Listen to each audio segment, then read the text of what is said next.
Buenas tardes. Dentro del módulo La metodología docente en la universidad, vamos a trabajar el tema referido a las metodologías didácticas. Y dentro de este tema, en concreto, el método del caso.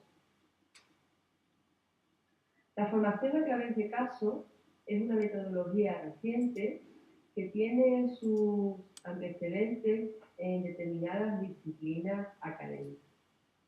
Se entiende por caso una representación de la realidad que intentamos transportarla al aula. El caso sobre el que se trabaja no tiene por qué ser un caso verídico, aunque sí tiene que ser un caso verosímil. Es decir, no tiene por qué haber ocurrido, pero tiene que tener todos los elementos fundamentales, entendiendo que este caso pueda llegar a ocurrir.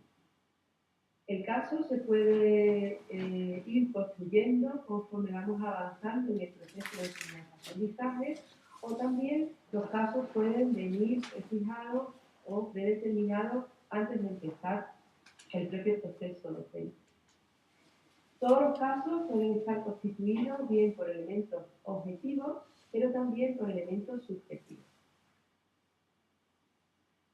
En cuanto a las características que tiene el caso, tenemos que pensar que su diseño tiene que ser cuidadoso. Cuidadoso significa que debemos aportar una variada y completa información. Información referida tanto al contexto, a los hechos que ocurren y a los sujetos que participan en ese fenómeno. Asimismo, también se describen situaciones tanto realistas como concretas. El caso nos permite tener un conocimiento en profundidad de cualquier fenómeno. El conocimiento en profundidad que viene dado por parte del propio caso o también, y cómo no, de la documentación que requiere el caso de ir recopilando para ir solucionando. En muchas ocasiones el caso nos ayuda a resolver problemas que se plantean en situaciones reales y concretas. Y además el caso requiere de que los alumnos pongan en juego la reflexión y, por supuesto, su capacidad de crítica. Es decir, necesitan de tomar decisiones, necesitan de valorar las decisiones que hayan podido tomar otros, de enjuiciarlas y de reflexionar sobre el fenómeno que se está poniendo en evidencia. Es una forma de conectar la teoría con la práctica. Y como ya hemos dicho, es necesario que incluya elementos objetivos, teóricos, que se han propuesto por parte del marco teórico, o bien también elementos subjetivos, de sentimientos, de sensaciones, etc. Es una forma de implicar también al estudiante en su propio aprendizaje. Es el propio estudiante el que va tomando decisiones sobre las necesidades y sobre la información que requiere para ir solucionando ese caso y trabajando en ese caso. Además, el trabajo en la metodología del caso requiere también de un trabajo colaborativo. Es una recomendación en que los grupos de alumnos no deben ser demasiado numerosos. Hay dos formas fundamentales de utilizar los casos. Por un lado, el caso puede ya estar prefijado, como decíamos al principio, antes del propio proceso de enseñanza-aprendizaje, o bien que el caso se elabore de la vida real y con un alto grado de verosimilitud conforme se va desarrollando este proceso de enseñanza.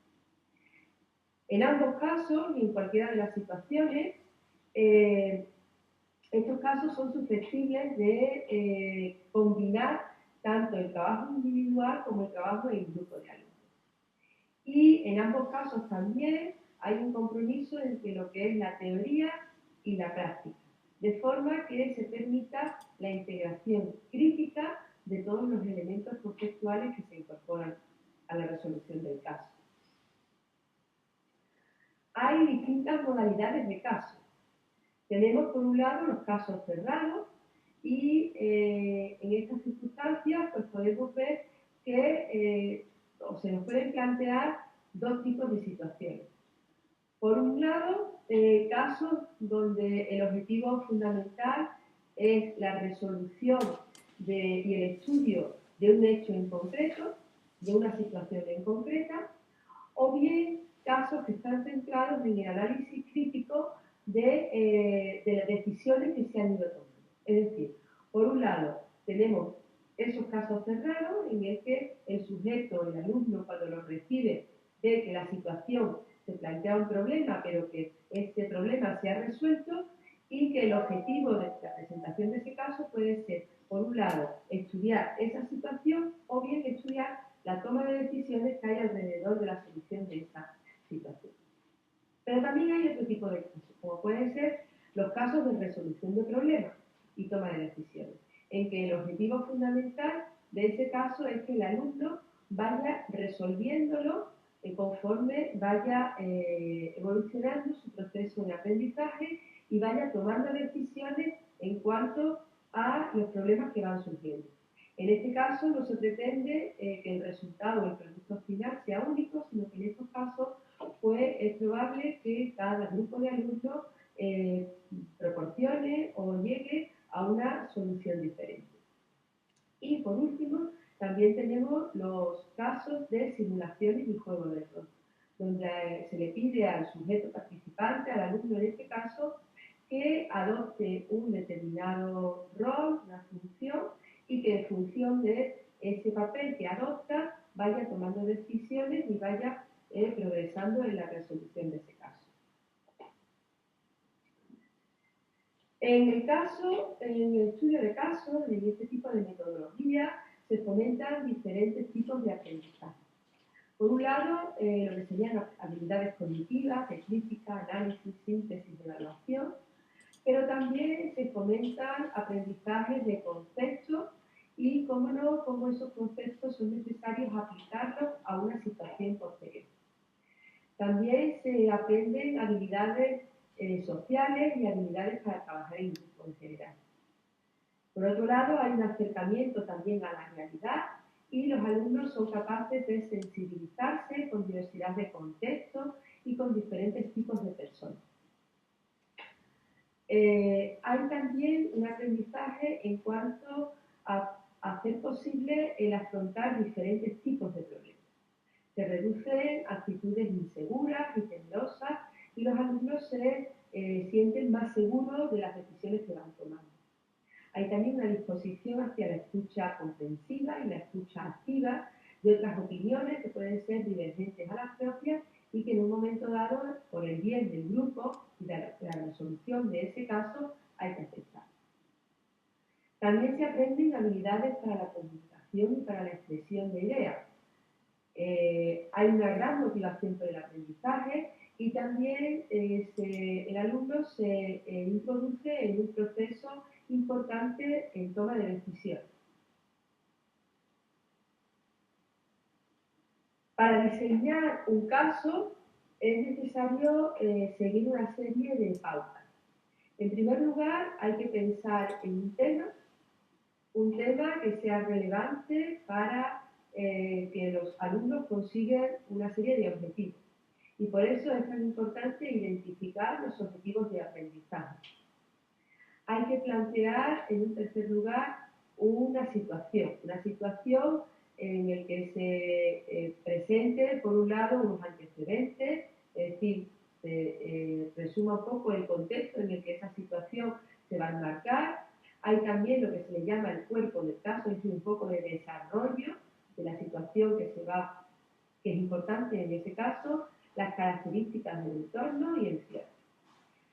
Para todo estudio de caso hay que formular algunas preguntas que inviten al alumno al análisis, a la reflexión y a la discusión.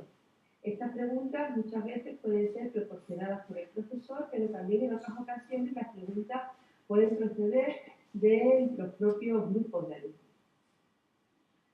El caso se puede someter a prueba en el sentido de que puede pasar por distintos grupos o de especialistas que puedan ver las posibilidades que puede ofrecer esa situación. Muchas veces hay que revisar la situación de partida, hay que reformularla y hay que introducir algunos elementos nuevos para cumplir fielmente con los objetivos que nos hemos planteado con este tipo de metodología. Bien, en principio hay una serie de características que debemos de considerar, como puede ser que el caso tiene que ser, lo hemos dicho en la primera diapositiva, debe ser verosímil, pero también debe ser provocador, es decir, debe incitar a los alumnos a buscar documentación, a hacerse preguntas, a buscar soluciones que sean interesantes, que sean creativas. Pero también el caso debe ser conciso, debe ser concreto a unos objetivos previstos, es decir, no puede divagar y no puede intentar abordar diferentes temáticas y diferentes problemáticas. Por otro lado, también cercano, en que el alumno se encuentre que es capaz de solucionarlo y que tiene posibilidades de aprender con ese tipo de situaciones que se le plantean. Y por supuesto, no puede ser ambiguo en el sentido de que no se puede convertir en una situación que provoque que los alumnos tengan que tomar partido por quién es el bueno y quiénes son los malos. Por tanto, se puede decir que se debe evitar decir más de lo que es preciso, justamente hay que ser, por eso que decíamos, conciso, hay que dar las pautas y hay que proporcionar los elementos suficientes para que el caso pueda ser resuelto, pero no muchos más datos de lo que son necesarios. Es importante que todos los datos que sean relevantes se ofrezcan para la resolución de esta situación. Hay que también evitar confusiones entre hechos y opiniones de los protagonistas. Hay que evitar párrafos que sean confusos o ideas que estén repetidas, es decir, ideas importantes, pero que sean proporcionadas en un momento único. Hay que evitar tomar partido a favor de unos y en contra de otros, conforme vamos redactando el caso. Y finalmente hay que redactar en un tono que sea literario y estilístico. Bien, ¿cómo redactar un caso? Hay que centrarlo en sucesos que son importantes y relevantes. Hay que dar la sensación de que aquello que se está contando va a ser de vital importancia para los protagonistas de las acciones que se describen. Hay que ir creando una trama interesante en la que vamos incorporando y vamos entusiasmando a los alumnos para llegar hasta el final. Hay que darle vida a los personajes y a las situaciones, detallando aquellas cuestiones que son muy significativas. Incluso en algunas ocasiones se pueden introducir diálogos breves que vayan a un poco presentar o aclarar algunas ideas que estamos demostrando. Siempre debemos intentar dejar al lector en suspenso, en el sentido de que no dar todas las ideas que den por concluido o finalizado aquel producto. Hay que pensar en 4 o 5 preguntas, como hemos dicho, claves, importantes, para que el alumno piense en las posibles soluciones. Hay que pensar que esta metodología es una metodología divergente, creativa, y no tenemos que pensar que la solución del caso tiene respuesta única o una respuesta correcta. Es decir, se pueden dar diferentes situaciones y diferentes tipos de respuestas. Antes de cerrar el caso con su edición definitiva, es necesario que lo demos a otros especialistas, a otras personas, para que nos den su opinión y veamos si todos los elementos importantes se han incorporado a este caso. Bien, pues muchas gracias y damos por finalizada la metodología del caso en este módulo sobre metodología del caso.